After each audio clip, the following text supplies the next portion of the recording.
Hi! అందరూ ఎలా ఉన్నారు? నేను ఒక చిన్న విషయం గురించి మాట్లాడదాం అనుకున్నానండి. ఏంటంటే, ఈరోజు పొద్దున్నే మా పక్కింటి ఆవిడ వాళ్ళ పుట్టింటికి బయలుదేరింది. నేనన్నాను, "ఇంత అదృష్టం నీకు, హాలిడేస్ వచ్చేసరికి హ్యాపీగా వెళ్ళిపోతావని." తనన్నది, "అందరికీ నీలాంటి అదృష్టం ఉండదు కదా!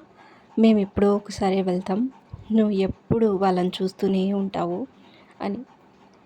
నా దృష్టిలో తన అదృష్టవంతురాలు. తన దృష్టిలో నేను. ప్రతి ఒక్కరికి వాళ్ళ వాళ్ళ పర్స్పెక్టివ్‌లో మనం మాట్లాడే ప్రతి మాట కూడా ఒక్కొక్కసారి మనం ఒకలా మాట్లాడితే ఎదుటి వాళ్ళకది ఇంకోలా అర్థమవుతుంది. సో, మనం ఏం మాట్లాడుతున్నాం అనేది కాదండి, ఎలా మాట్లాడుతున్నాం అనేది చాలా ఇంపార్టెంట్.